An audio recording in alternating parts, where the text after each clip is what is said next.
Sorry for that. I got mixed up with all my Zooms here. Oh, no worries.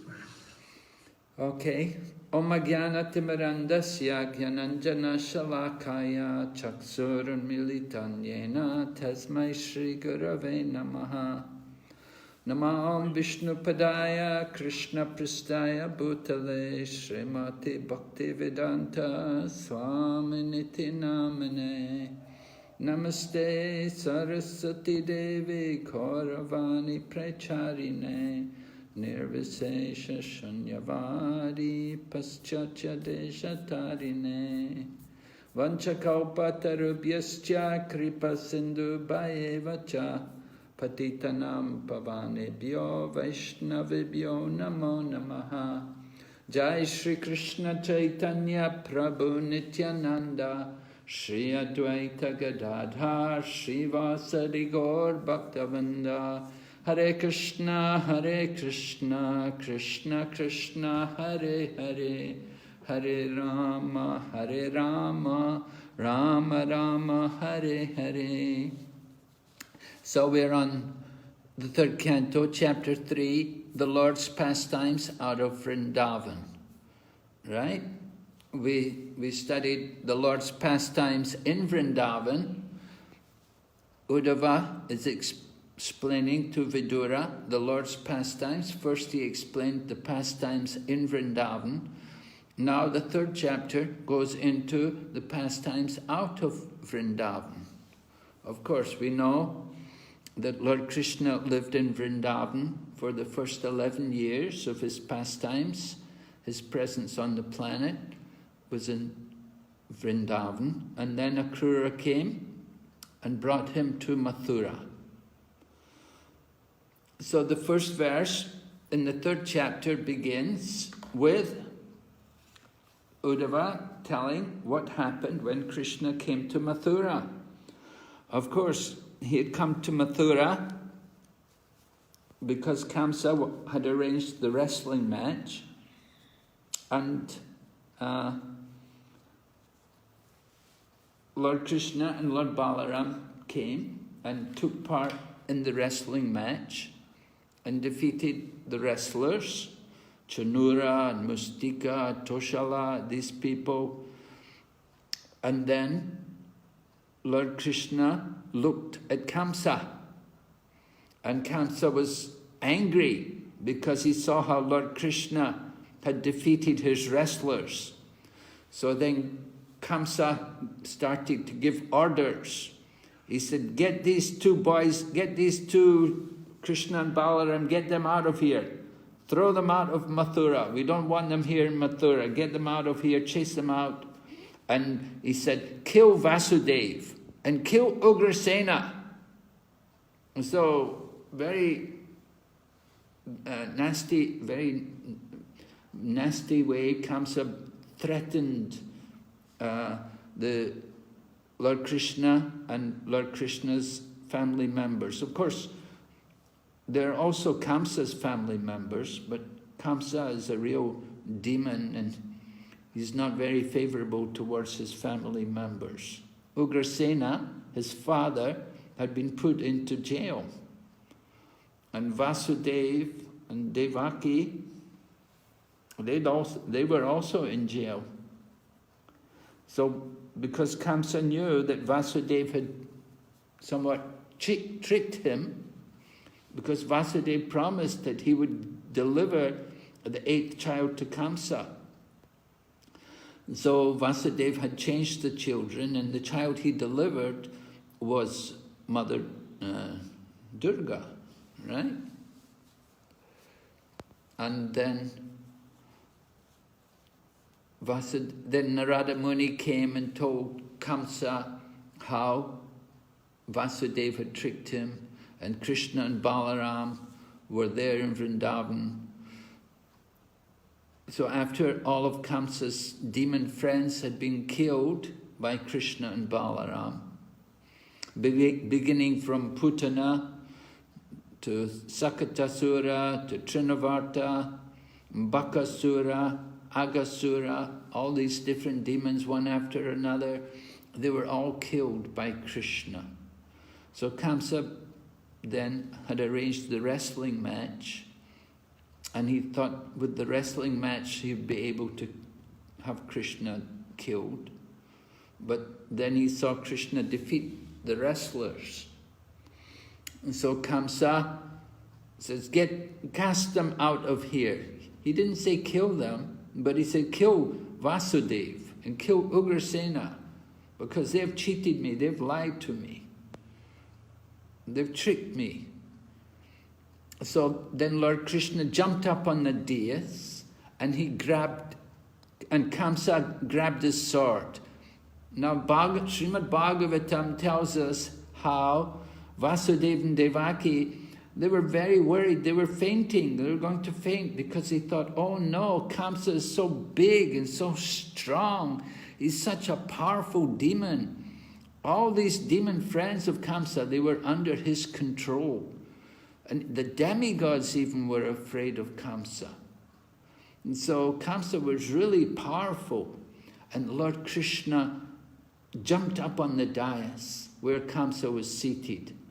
And Kamsa pulled out his sword, but Lord Krishna was not to be intimidated, and Lord Krishna easily defeated him, and then he threw Kamsa down into the arena. He threw him off the dais into the arena. And then Lord Krishna jumped down on top of him and began to strike him again and again. And after he had struck him several times, so Kamsa left the body, and then Lord Krishna dragged the body, right? It's mentioned here also, pulling him along the ground with great triumph. Lord Krishna dragged Kamsa along the ground because he wanted to convince Vasudeva and Devaki and all the other people of Mathura that Kamsa was now dead. And that's why he was dragging him.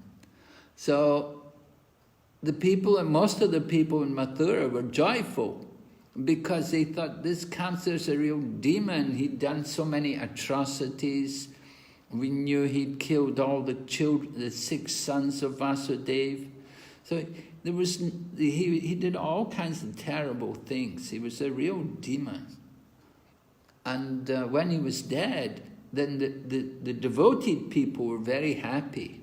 But the supporters of Kamsa, of course, they're not happy. And Kamsa also had some sons, and the sons came, and Lord Balaram dealt with them. And then there was also Kamsa's mother. Kamsa's mother, even the demon like Kamsa, he has a mother, right? Padmavati, and she was sorry that, oh, Krishna's killed my son. Oh, she felt bad that, oh, my son is being killed. But generally, the people of Mathura were happy, and they began to rejoice. And the Srimad Bhagavatam describes how they began, it was like a big kirtan. After Lord Krishna had killed Kamsa, then there was a nice kirtan, all kinds of music was played. Everybody was joyful. Just like if you go to watch some boxing match or something, you'll see, 2 people, they get in the ring and they fight each other, and then one person's a winner. And so that person who's a winner, all his friends, they're all very happy, and they all come in the ring and they're all dancing and they're very happy, our friend won. So similarly, when Lord Krishna killed Kamsa, it was like a festival there in Mathura, and all the people were rejoicing. So Kamsa was killed. So this is the first incident which Uddhava describes. The Lord's, of course, before Krishna killed Kamsa, Krishna had to deal with different people. First of all, he met Kamsa's laundryman, when he first came to Mathura. Kamsa's laundryman, his dhobi, Lord Krishna had come from Vṛndāvana with Lord Balaram, and they saw Kamsa's laundryman with so many nice pieces of cloth. And so Krishna and Balaram were coming from the countryside, from Vṛndāvana. They didn't have such nice cloth. So they thought, Lord Krishna asked the washerman that, oh, this looks like very nice cloth. Could you give some of that cloth for me? And the laundryman became offended, and he chastised Lord Krishna and said, this belongs to King Kamsa. He'll have you punished if you talk like this. So Lord Krishna was not impressed with this laundryman. And Lord Krishna, just using his hand, he knocked off his head, and then all the devotees, they could all take some of the nice cloth and decorate themselves. Lord Krishna always likes to be dressed in nice clothing. Just like when we dress the deities, this is very pleasing to Lord Krishna.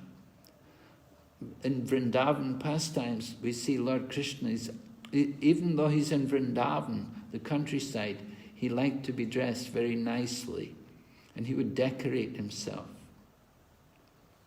So when he came to Mathura, he took the opportunity to take some of that cloth from Kamsa's laundryman. We're told that that laundryman of Kamsa had a bad past, that he had been in Lord Rama's pastime.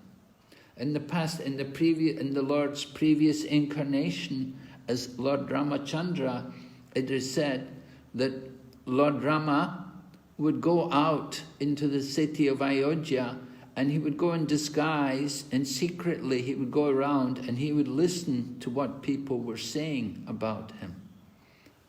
So it happened that one day Lord Rama was going around the city of Ayodhya in disguise, and he heard one barber who was chastising his wife.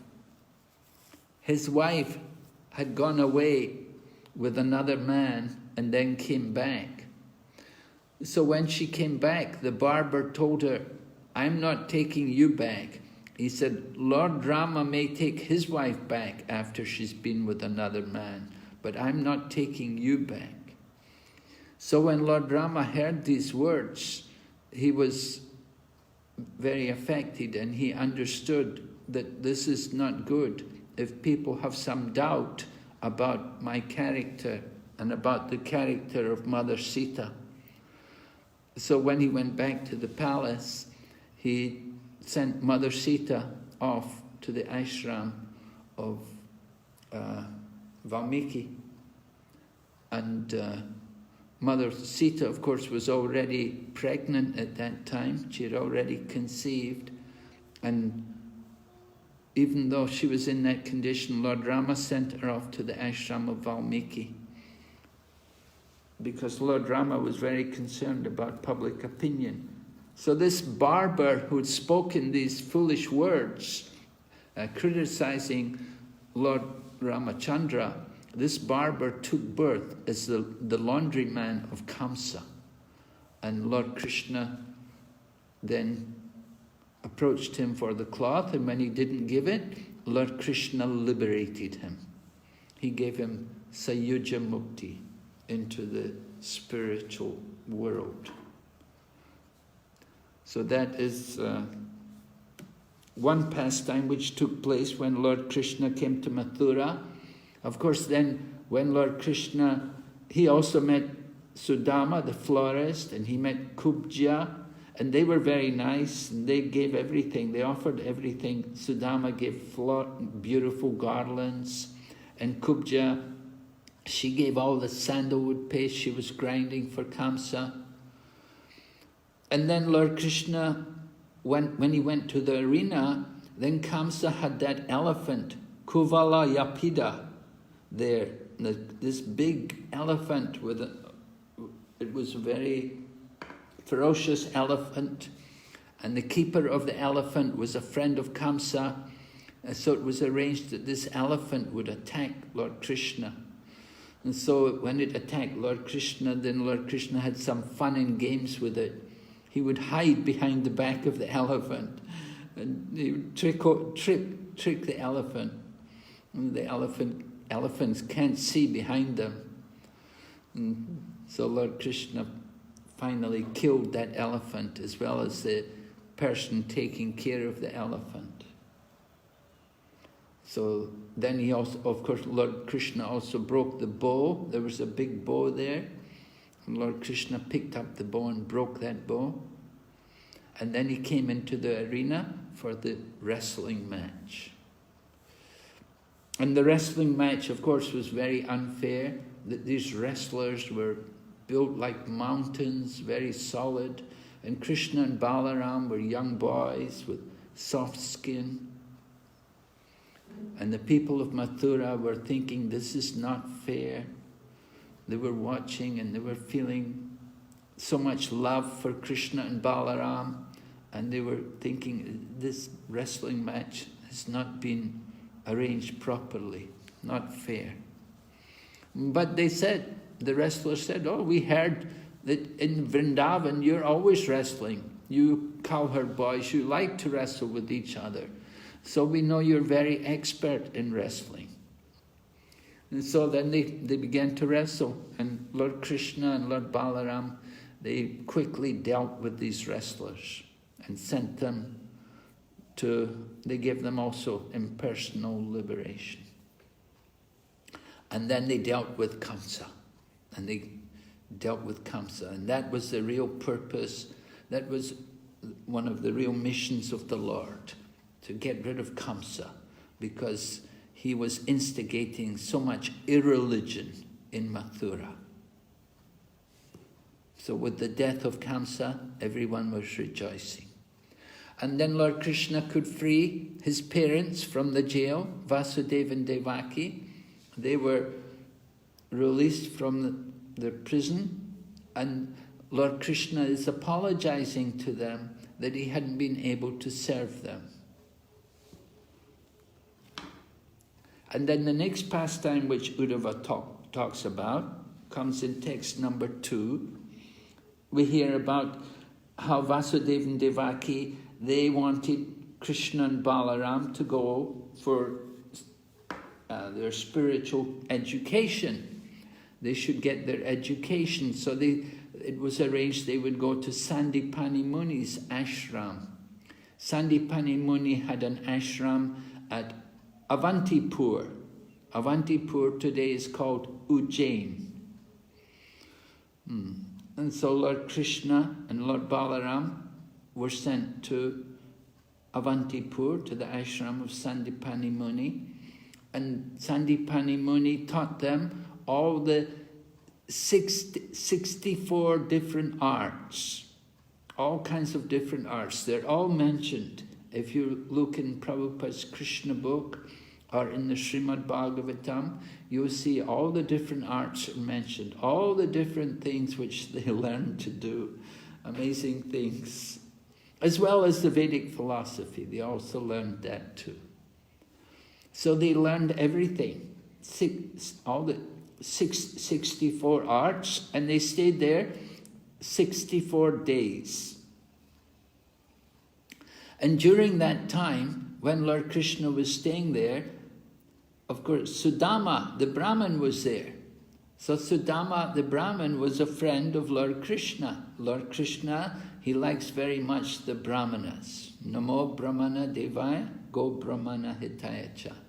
Lord Krishna is the friend of the Brahmanas. So Sudama Brahmin was there in the ashram of Sandipani Muni, and he became the friend of Lord Krishna. And it happened that one day, Lord Krishna and Sudama had gone into the forest to collect firewood for Lord Krishna, for the ashram, for Sandipani Muni rather. They were collecting firewood because they have to do yagya, and they use wood also, maybe use wood also for cooking. But certainly they have to do the yagya every day. The Brahmanas, every morning, every evening, they'll do Agnihotri. So they need wood. So Lord Krishna, along with Sudama, had gone into the forest to collect dry wood. But when they were in the forest, then the sky became very dark and a big storm came, a heavy storm and with a lot of wind. And it rained, and then they couldn't find their way back to the ashram. So Sudama and Lord Krishna ended up staying the whole night in the forest. They couldn't find their way back to the ashram, and it was evening when they went to get the wood. So it became dark, and they spent the whole night in the forest. And then the next morning, early in the morning, Sandipani Muni came there with all of the other students, looking what had happened to Sudama and Krishna. And when they found them, then Sudama Muni was so kind to them, and he thanked them so much. He said that, "You've undergone all of this austerity just for me." He said, "You are the real disciples. When you accept a spiritual master, you should be willing to undergo austerities on behalf of the spiritual master. And we should even be willing to give up our life for the pleasure of the spiritual master." So Sandipani Muni glorified Lord Krishna and Sudama Brahman that you are the real disciples. You've understood the relationship between the teacher, the spiritual teacher, and the disciple. You've taken all this austerity just to bring the wood for our ashram. So Sandipani Muni gave a blessing to them. He blessed them that the Vedic mantras which you learn will remain ever fresh, both in this world and in the next, that they will remain ever fresh for you. The example is given, just like if you have food, if the food's been cooked like 3 hours before, then it doesn't have much taste anymore, because it was already cooked 3 hours ago. So it's not really very relishable. And sometimes we see people come to Krishna consciousness, and somehow, they may lose their enthusiasm which they had initially. In the beginning, they may be very eager and enthusiastic, everything is new, but somehow in course of time, their mind goes back to material thoughts, they think about sense gratification, and they lose their enthusiasm for chanting the Vedic mantras. But here we see Sandipani Muni giving the blessing to Lord Krishna and Sudama. He said that, may these Vedic mantras which I've been teaching you, may they remain ever fresh for you. So that's important. We should want that kind of blessing, that the Vedic mantras will remain fresh for us.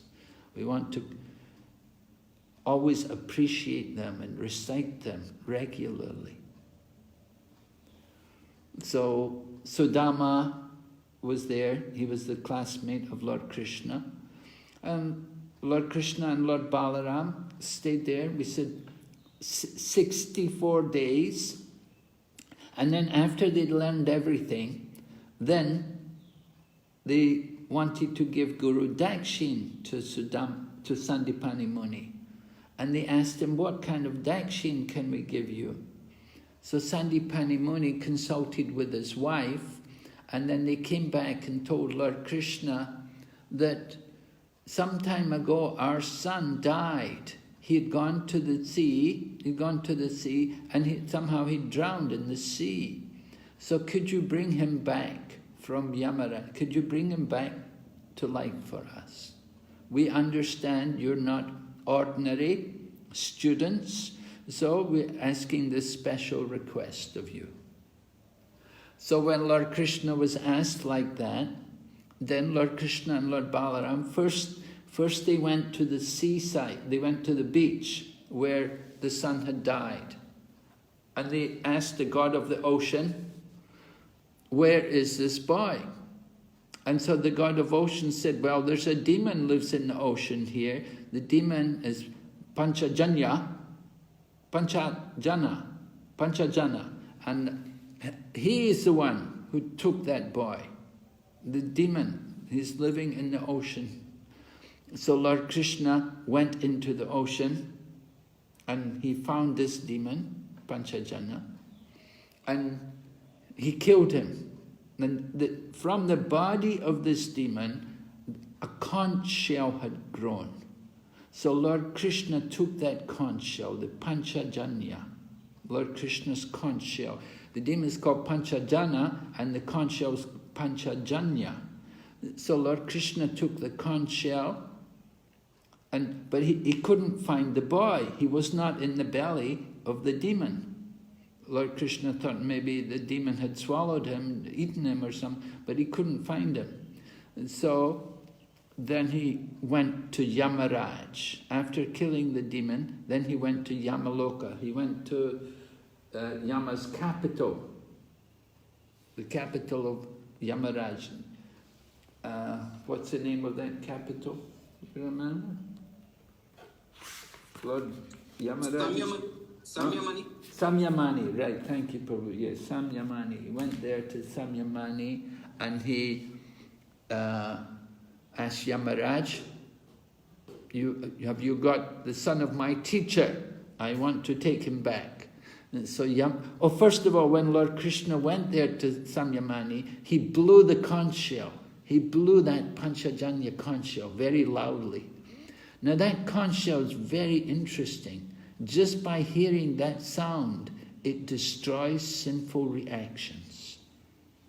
And there are scriptural verses which describe how different places in hell, that all the people become liberated if they hear the conch shell.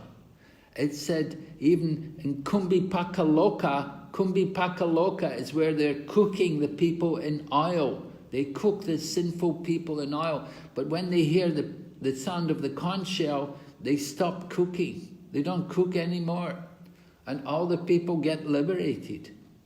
And it said this demon, Panchajana, he is actually it's like Jai and Vijay. Jai and Vijay were cursed to become demons. So Panchajana, he was also from the spiritual world, but he was somehow cursed to take this demon form. And Lord Krishna then killed him, liberated him, and took the conch shell. And therefore, when that conch shell is sounded, it's very powerful and very purifying and takes away all sinful reactions.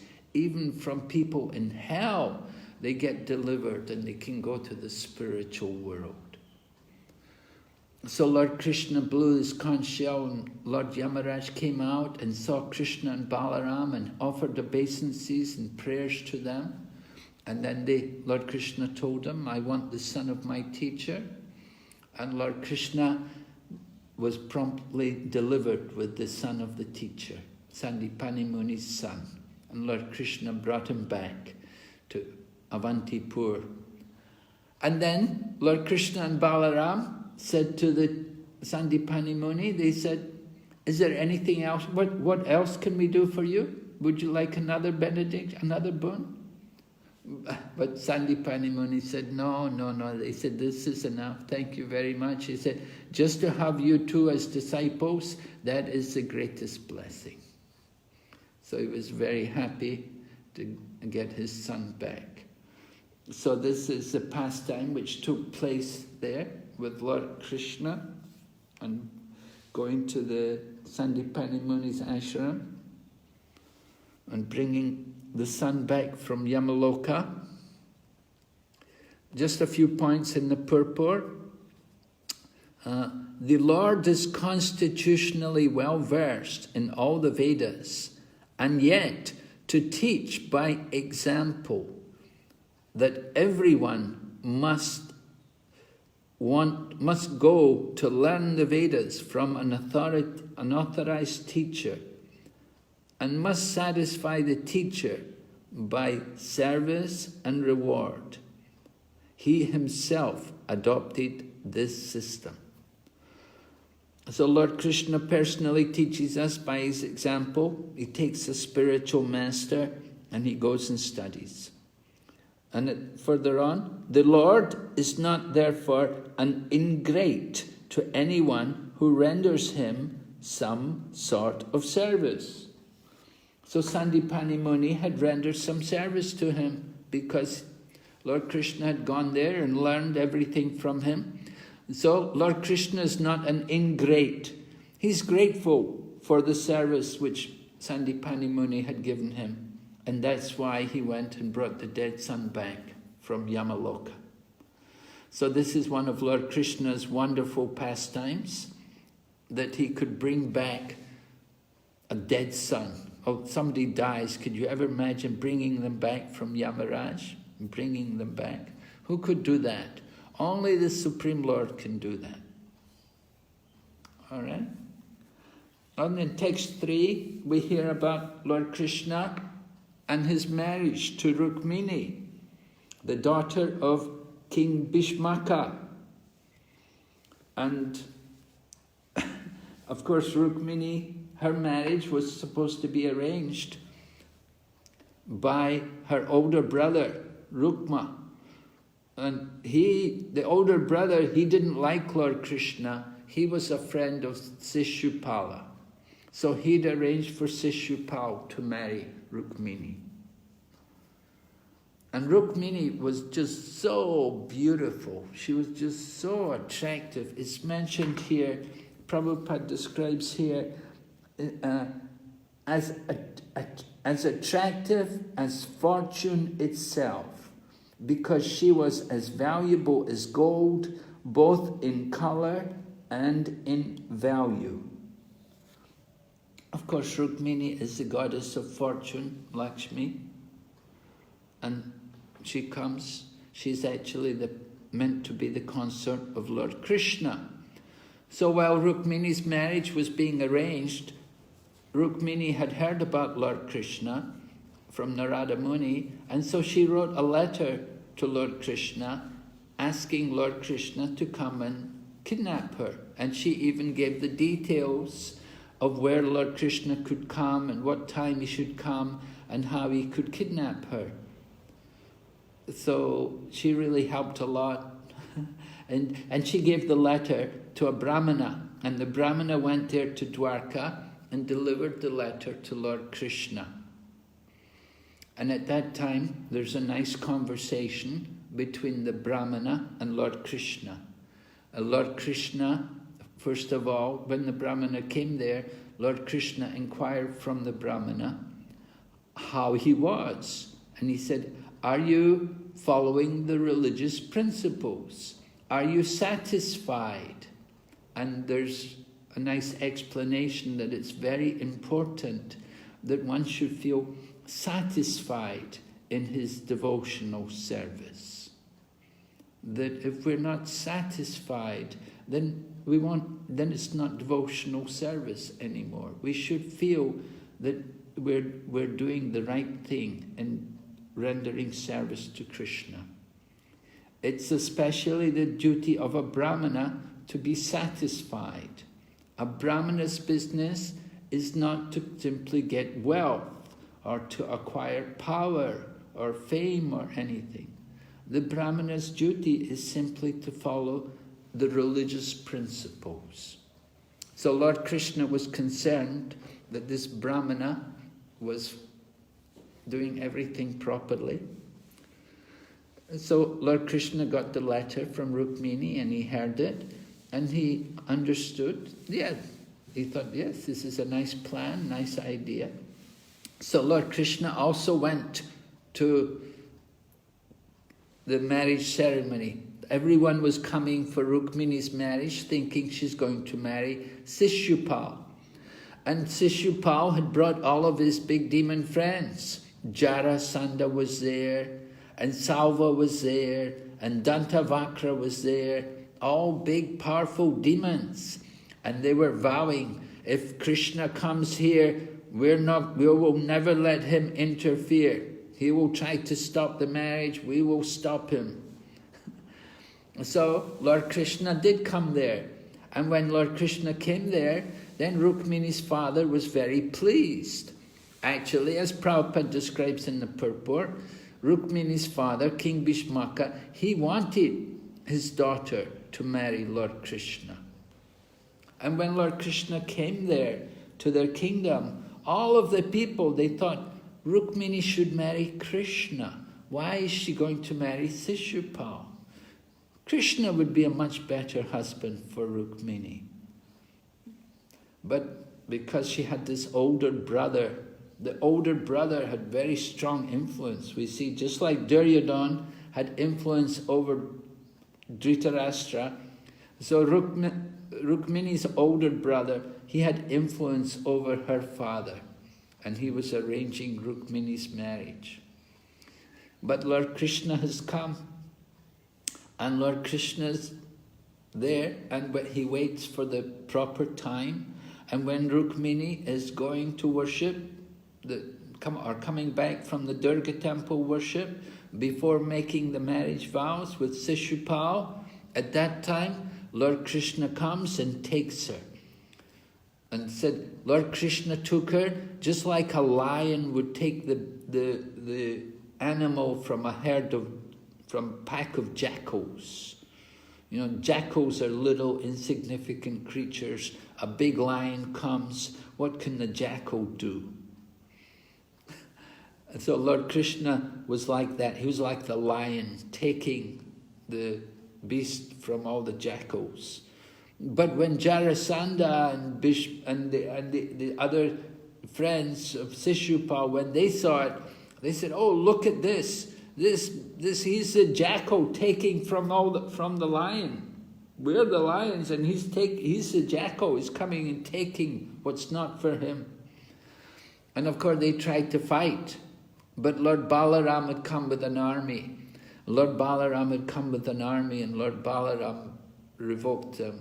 They couldn't stop Lord Krishna taking away Rukmini. Even without Lord Balaram, Lord Krishna could take her away. So this is how Lord Krishna got his first wife, Rukmini. And that is mentioned here. Of course, it was a big blow to Shishupal, because Shishupal was always a competitor to Lord Krishna. Shishupal was also very opulent and very powerful, but he couldn't equal Lord Krishna. So he was always just a little bit behind Krishna. And here again, his own marriage was thwarted by Lord Krishna. All right? We'll go ahead. Text number 4, we hear about Nagnajiti.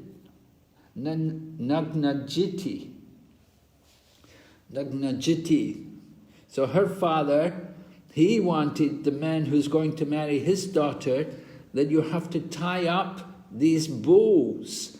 He had these very ferocious bulls, and 7 bulls, you had to deal with them. Their noses were not pierced, so there was a competition who could get Nagnajiti for a wife.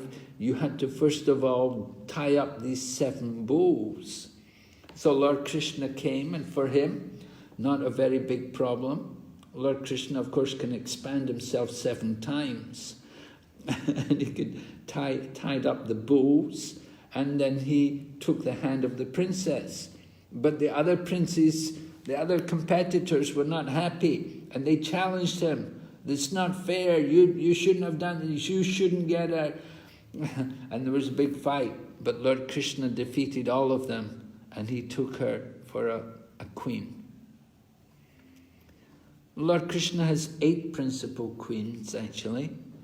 And so the main ones we hear are Rukmini, and then next one is Satyavati, but we hear the next pastime, which involves Satyabhama. Satyabhama it involves Lord Krishna going to Indraloka. Lord Krishna took his queen with him, Satyabhama with him, to Indraloka. What had happened was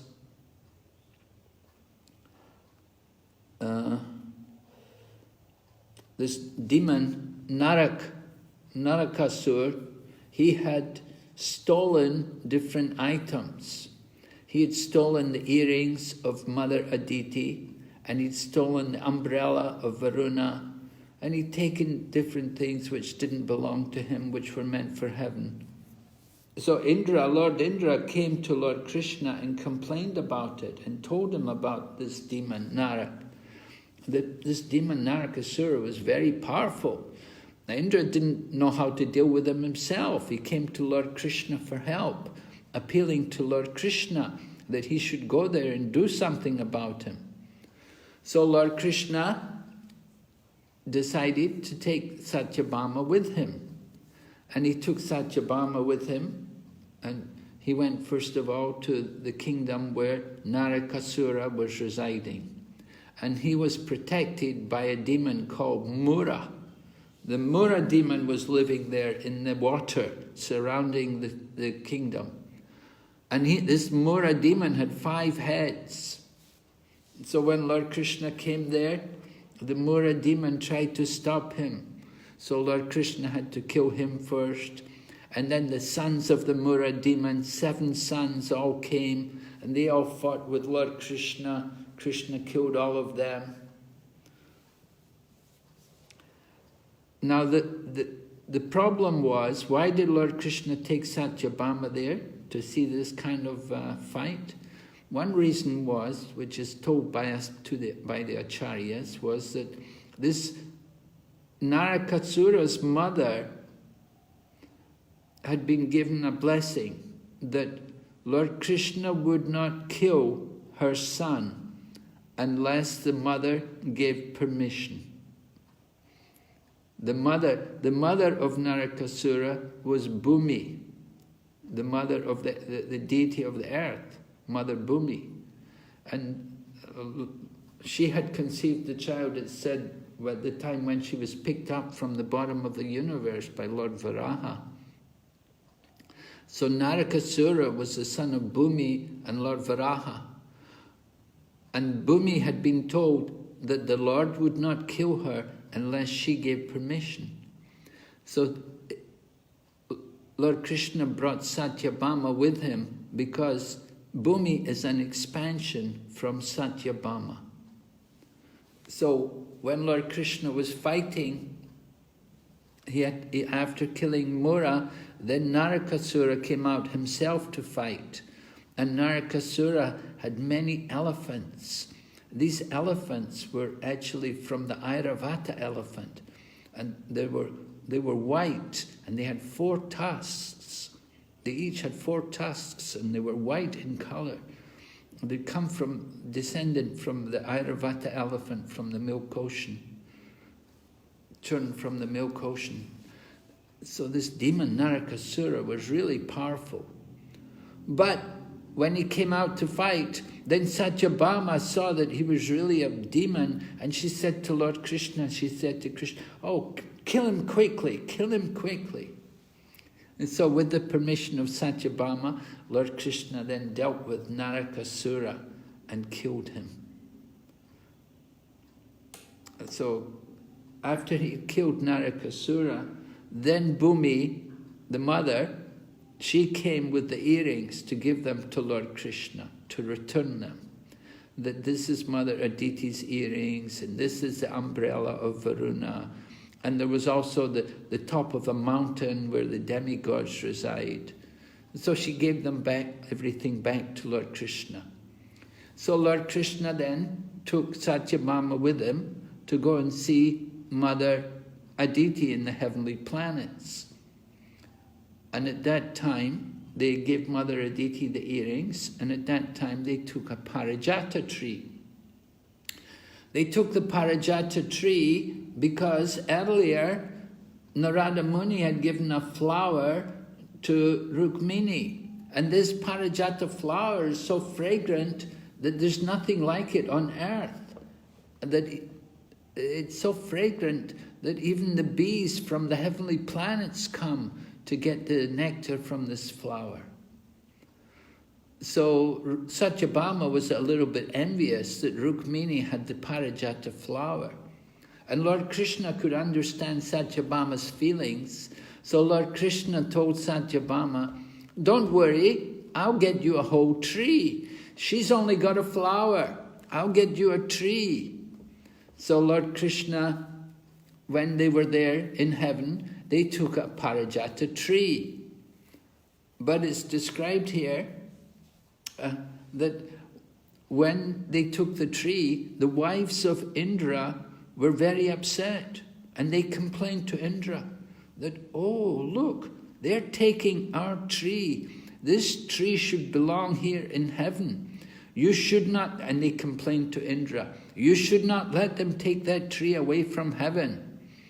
And so, because of his wives, like Indra has probably more than one wife. One main wife is Sachi, but the ladies were complaining. So Indra began to argue with Krishna, and then it became a fight. He tried to stop Krishna from taking the Parijata tree. But Lord Krishna defeated him. Right? From Prabhupada's purport, Prabhupada writes, Indra's wives inspired him to run after the Lord to fight. And Indra, because he was a henpecked husband and also a fool, listened to them and dared to fight with Krishna. He was a fool on this occasion because he forgot that everything belongs to the Lord. Yeah, Krishna is not taking the Parijata tree just to satisfy Satyabhama, but he wants to teach Indra that everything belongs to him, not to Indra. Some more points in the purport. Indra thought the king was a henpecked husband who only by the will of his wife Satyabhama took away the property of heaven. And therefore, he thought that Krishna could be punished. We see just how everything becomes reversed. That we see the faults in others, we don't see our own fault. Indra was thinking, oh, Krishna's a henpecked husband. He's taking that tree for Satyabhama. He didn't see his own fault. This is a tendency. We often have this problem that we see the faults in others, we don't see our own faults. A bit more in the purport. He was not, therefore, attached to Satyabhama because she was a beautiful wife, but he was pleased with her devotional service and thus wanted to reciprocate the unalloyed devotion of his devotee. So we're seeing in these pastimes how Krishna reciprocates with his devotees. We saw how he reciprocated with Sandipani Muni and with Rukmini and now with Satyabhama. So Krishna is Bhakta Vatsala. He reciprocates with the loving feelings of his devotees. He's not ungrateful for any service rendered by his devotees. However small it may be, Krishna takes note. Okay, going ahead, text number 6, we hear about Narakasura, described here, the son of Daritri, the earth. And Daritri, the earth. Okay, I said Bhumi, the same, no difference. So Narakasura tried to grasp the whole sky, and for this he was killed by the Lord in a fight. His mother then prayed to the Lord. This led to the return of the kingdom to the son of Narakasura, and thus the Lord entered the house of the demon. Prabhupada's purport. An atheist is called a demon, and it is a fact that even a person born of good parents can turn into a demon by bad association. Birth is not always the criterion of goodness, unless and until one is trained in the culture of goodness. Association, one cannot become good. So unless one is trained in the culture of good association, one cannot become good. Can you think of anybody who was born in good parents but became a demon?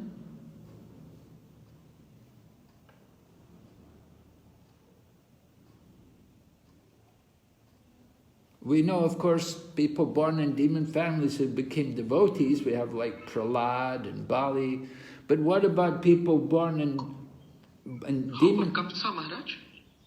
And Kamsa? Well, Kamsa is a little special case. What happened actually, I heard that his mother, Padmavati, was raped.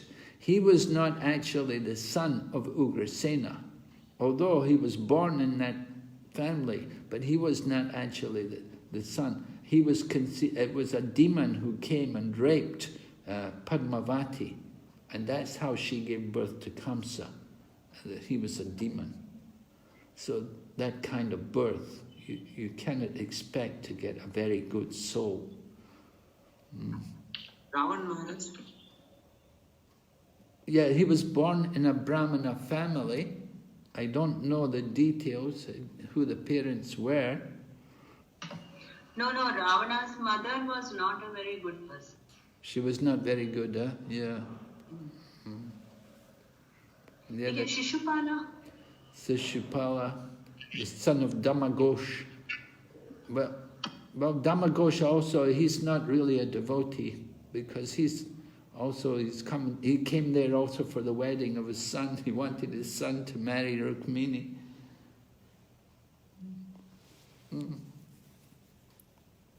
I was thinking maybe like Karna, his parent, of course he didn't know who his parents were. But then he was brought up in the other family. But his actual parent was Kunti and Surya Bhagwan, the sun god. But then, of course, he was adopted. He was an adopted child. And then he fell into association with Duryodhana and others. Vali. Who? Vali. Bali Maharaj, you mean? No, Maharaj. Sugriva's brother Vali. Oh, Sugriva's brother Vali. Well, that's monkeys, right? Yes, Maharaj. Advaita Acharya's 3 sons. Oh, yeah. That's a good one, right? Advaita Acharya had 3 sons three sons were devotees, and three sons, they were asara. They were useless. They went off to impersonalism or Vaidism. That's a nice one, yeah. Anyway, it's a good point that association is very important, and just being born in a good family doesn't necessarily mean that you will also be good. And sometimes we have very good parents and the child goes up very bad. So you have to have the culture of good association. That we get in the Krishna consciousness movement. Our Krishna consciousness movement is meant to provide that kind of good association which will help people to become good. And we see actually people come. We have very bad faults, very bad qualities before becoming devotees, but somehow we become transformed by the good association. By association. Association. Prabhupada said association is 98% of our Krishna consciousness. It's so important. You know, sometimes people say, oh, I just want to stay home and read. I don't want to go to temple. I don't like to associate with devotees. But it's very important. It's important. It's not really recommended just stay home and read on your own. We need to get the association. You have to be with devotees, and in the association of devotees, cultivate the good qualities. Okay, so then Narakasura, more about Narakasura is described, because Lord Krishna went into the house, and the palace of the Narakasura, and he saw all of these daughters of so many great kings had been kept there.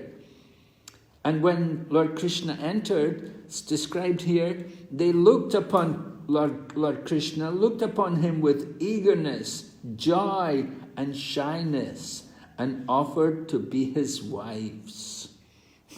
So this is how Lord Krishna got his 16,100 wives. He had his 8 principal wives, and this is 16,100 wives. And so Krishna saved them, because nobody else would touch them, nobody else wanted them, because they had been touched by another man. So in the Vedic culture, nobody wants second-hand property, and so these women, these girls are in a very unfortunate condition, because Narakasura had taken them, and he was keeping them there, and they had no husband. So Lord Krishna came, and he accepted all of them as his wives.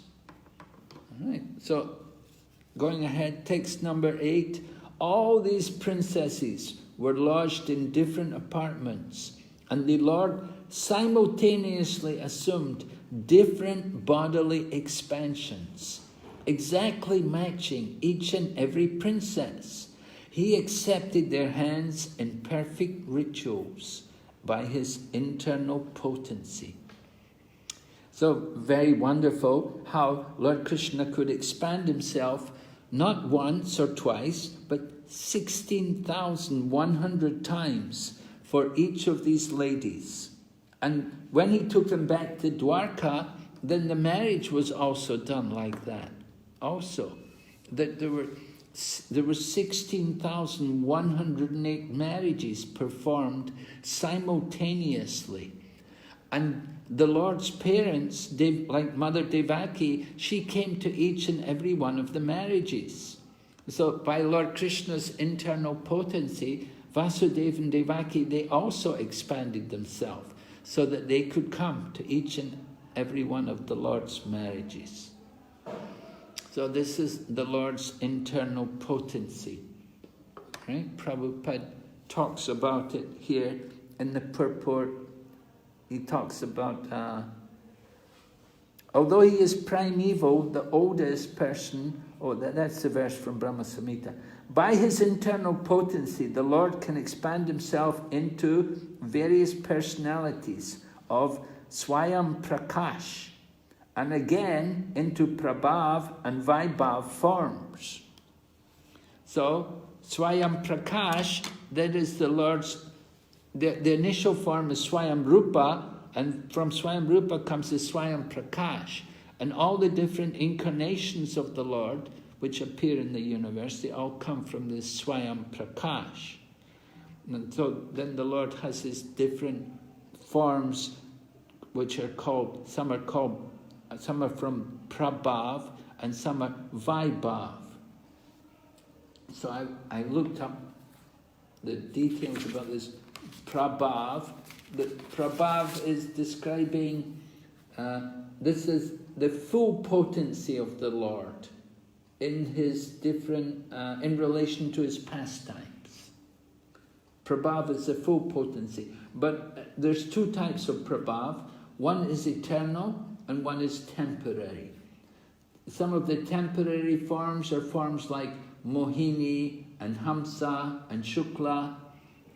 And the Vaibhav, these are partially potent. Prabhav is fully potent forms, And Vaibhav is partially potent.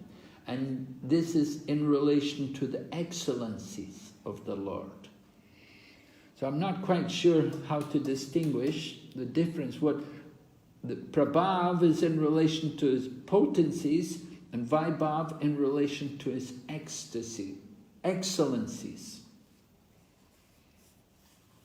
And so some of the Vaibhav forms include forms like Nara, Narayan Rishi, and Kurma, and Matsya, Prishnigarbha, Vamana, these different things. If you want to get the details, then you can consult Chaitanya Charitamrita, Adi Leela, Chapter 2, text 97.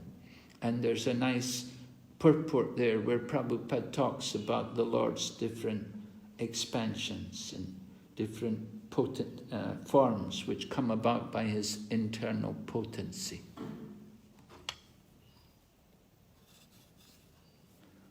All right?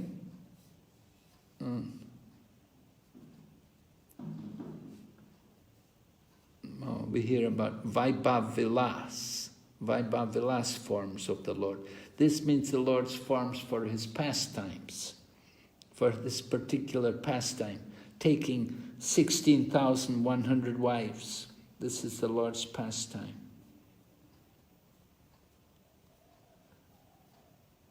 And then it's mentioned, text 9, how the Lord begot in each of them 10 offspring with exactly his own qualities. So you can see why Dwarka became such a big place. 16,100 queens, and each queen had 10 offspring. So there's 161,000 children. And there were so many brahmanas, and there were so many people. Dwarka became a huge metropolis. Okay, we'll go ahead to text number 10. And the next pastime we hear about is Kalayavana. Well, not only Kalayavana, but the king of Magadha, who is Jarasandha, and Salva. They all attacked the city of Mathura. But when the city was encircled by their soldiers, the Lord refrained from killing them personally, just to show the power of his own men. So Lord Krishna didn't personally kill Kalayavana or Jarasandha.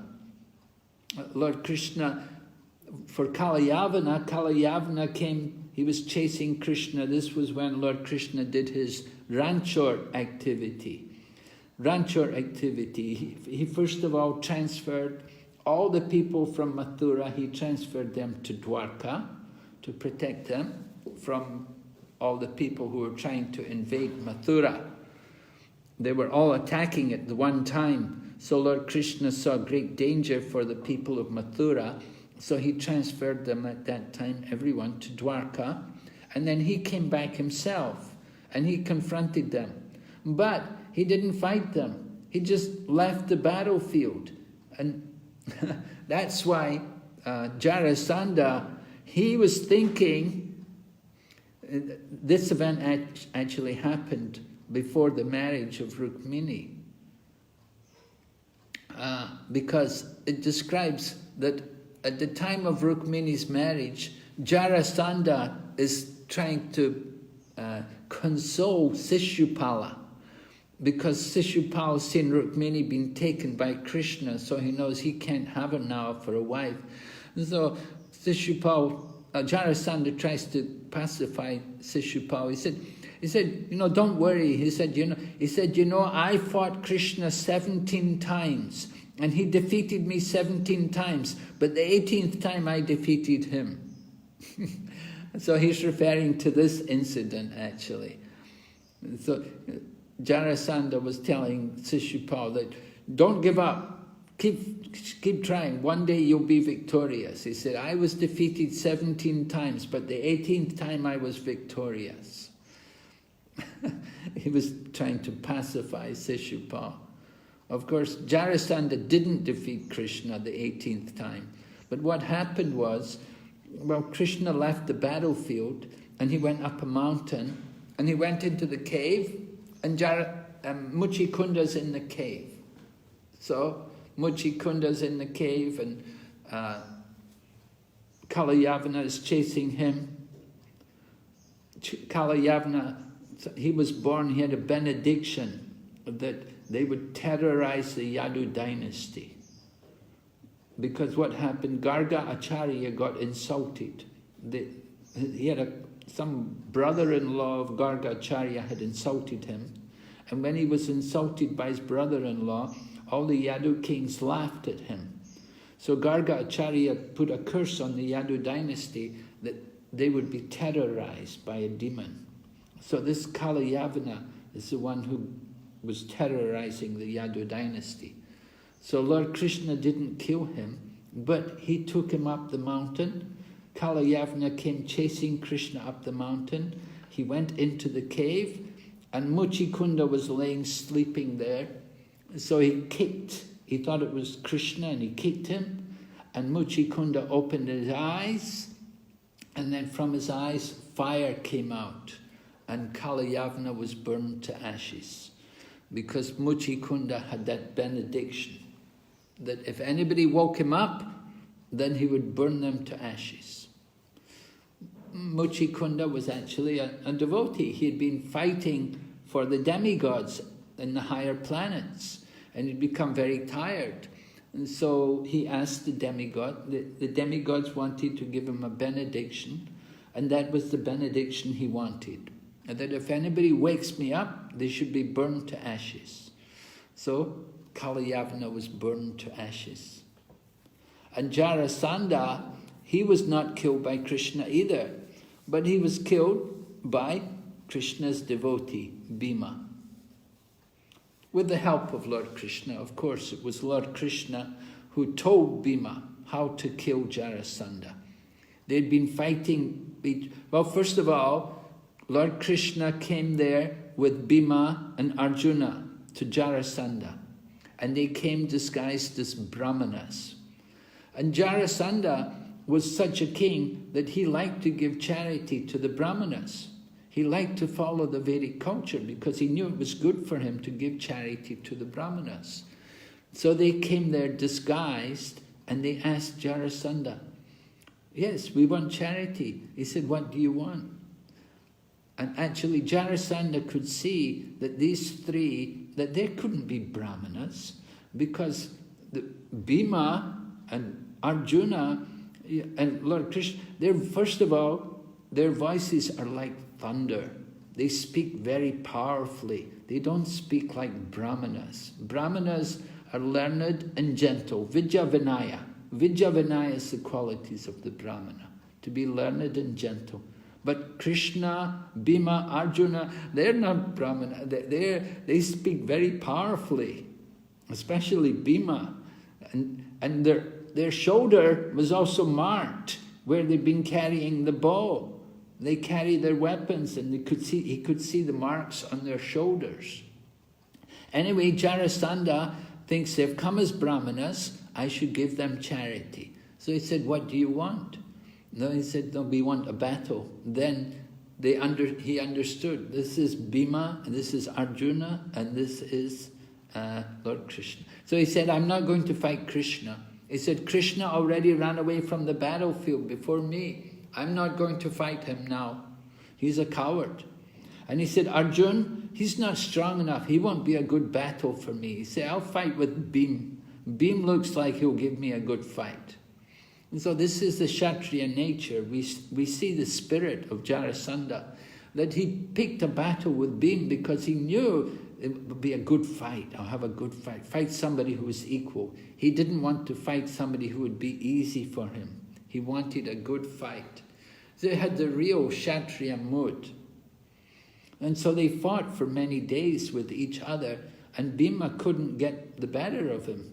But then Lord Krishna told him how Jarasandha is joined. He got that name Jarasandha, joined by the witch Jara. And Lord Krishna picked up a twig and split it in middle, down the middle. And so Bhima did like that. He grabbed a hold of one foot of Jarasandha and knocked him down, and then picked up the other leg and ripped him right down the middle. He ripped him right into two halves. Oh, what an end, what a fate. And this way Jarasandha was killed. But not by Krishna. Krishna gets his devotees to do it. He engages people. How about Salva? How was Salva killed? Anybody know? I think Krishna did that, right? It's interesting here because since Salva also attacked Mathura, but we don't hear that in any other place. We don't hear about Salva also attacking at that time.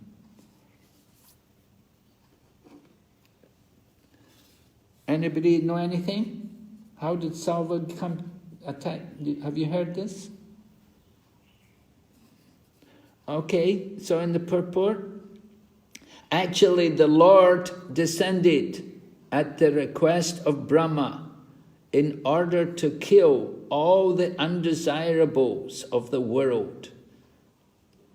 In order to kill all the undesirables of the world, but to divide the share of glory, he sometimes engaged his devotees to take the credit. What he wants to do himself by his transcendental plans, he executes through his confidential devotees.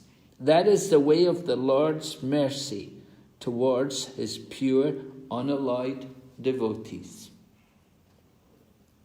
All right, so going ahead, text 11. More demons who were killed by Krishna, and some were killed by Balaram. Some he kills, and some are killed by Balaram. Text 12.